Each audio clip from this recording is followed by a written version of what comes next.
తాకట్లో ఉన్న బంగారాన్ని విడిపించి ఆ రోజున మార్కెట్ ధర కట్టి మిగిలిన డబ్బును మీకు అందిస్తుంది కొమ్మూరి గోల్డ్.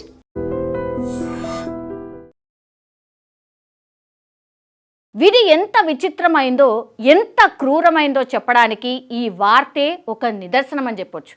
ప్రాణాలు కాపాడుకోవాలని ఒక నిండు ప్రాణం, ఆ ప్రాణాల్ని కాపాడాలని ఒక వైద్య బృందం విమానంలో ఢిల్లీకి బయలుదేరింది.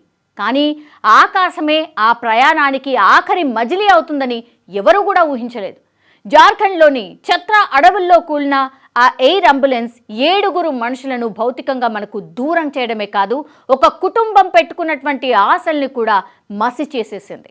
రాంచీ నుంచి ఢిల్లీకి ఒక పేషెంట్ని తరలిస్తున్న రెడ్ బర్డ్ ఎయిర్వేస్ విమానం టేకాఫ్ అయిన 20 నిమిషాలకే రాడార్ నుంచి మాయమైపోయింది.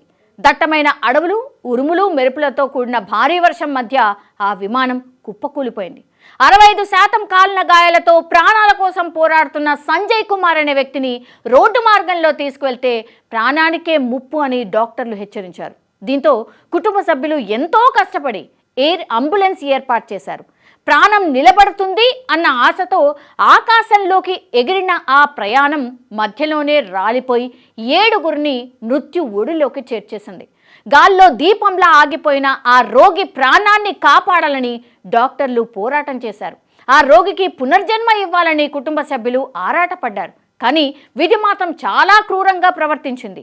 వాతావరణం అనుకూలించకపోవడమే ఈ ప్రమాదానికి కారణమని ప్రాథమికంగా నిర్ధారించారు. విమానంలో తీసుకువెళ్తే క్షేమంగా ఉంటాడనుకుంటే ఆ విమానమే ఆ కుటుంబానికి తీరని శోకాన్ని మిగిల్చింది. మనం ఎన్ని కోట్లు ఖర్చు పెట్టినా, ఎంత టెక్నాలజీ వాడినా ఒక్కోసారి ప్రకృతి ముందు, విధి ముందు మనమంతా అల్పులమే అని ఈ ఘటన మరోసారి నిరూపించింది. ప్రాణాపాయ స్థితిలో ఉన్న రోగిని తరలించే విమానాల విషయంలో కూడా వాతావరణ హెచ్చరికలను లేదా సాంకేతిక లోపాలను ముందే గుర్తించలేమా? వైద్యం కోసం లక్షలు ఖర్చు చేసి విమానం ఏర్పాటు చేసుకున్నా చివరికి విషాదమే మిగలడం మన వ్యవస్థకు ఒక మాయని మచ్చ అని చెప్పొచ్చు.